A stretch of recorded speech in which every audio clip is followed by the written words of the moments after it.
Mes chers amis, le piège a pris un gros agouti. Non, ça, cette crypto-monnaie, elle me fait du bien. Je suis à mon quel agouti selon vous?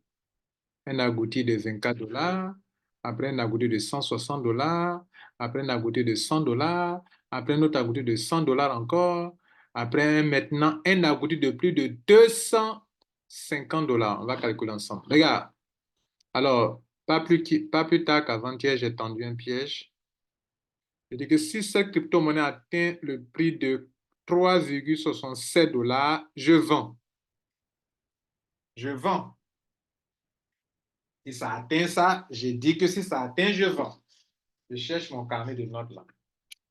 Alors, j'ai pris la crypto-monnaie à 3,45 dollars et j'ai décidé de vendre ça à 3,67 dollars. J'en dois avoir 0,27 dollars sur chaque pièce. Et si ça se passe vraiment, je pouvais avoir autour de 257 dollars avec les frais. Je peux avoir environ 250 dollars. On va voir ensemble. Regardez ici. Actuellement, cette crypto-monnaie se trade sur L-Bank à 3,7 dollars, alors que moi, j'ai fixé mon prix à 3,67 dollars. Et donc, le piège a pris, regardez ici, je vous montre l'historique. Regardez là.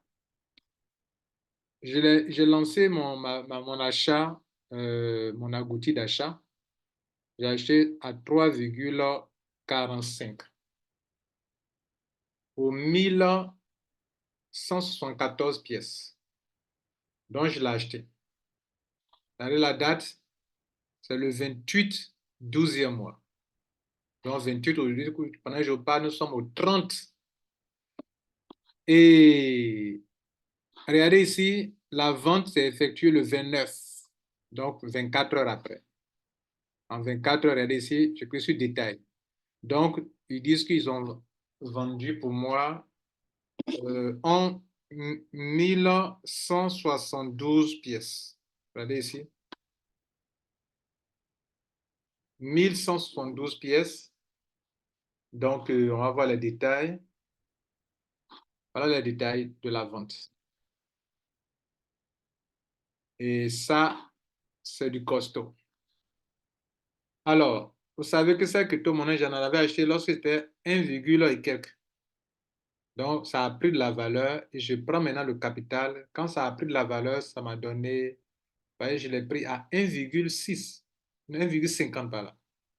Et ça a pris de la valeur et ça m'a permis d'avoir un peu d'argent que je prends maintenant pour spéculer. Donc là, j'ai pu avoir 1172, j'ai pu vendre 1172 pièces, alors que j'ai 0,22 dollars sur chaque pièce. 0,22 dollars multiplié par 1172. Ça me fait, mesdames et messieurs, 257 dollars. 257 dollars. Non, c'est la meilleure. S'il y avait même mis à 3,7, j'allais prendre encore gros. Mais il ne faut jamais faire ça, ok? Il faut prendre là où c'est vraiment probable que ça tombe chaque fois. Quand tu traces ta ligne de résistance, ta ligne de résistance, il faut être dans la vérité. Voilà. Moi, ma ligne de résistance était autour de, vers ici, là, ce qui est toujours vrai.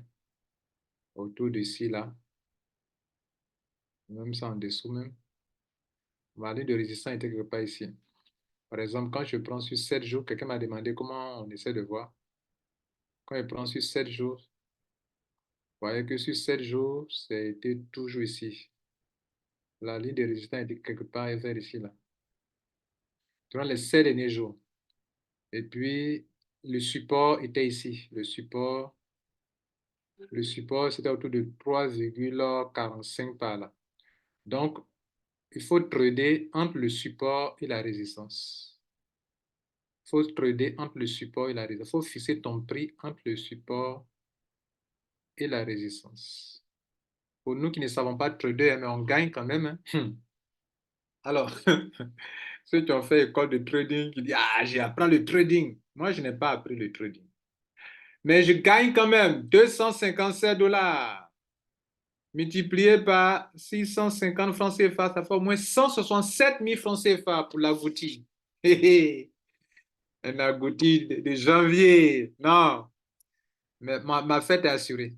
Il n'y a rien à dire. 167 000 francs CFA. Merci à celui qui fait monter les prix et qui fait descendre les prix. Il s'appelle God. God. Bonne fête. Je vous lance un peu une pâte d'agouti. Voilà. Bonne fête.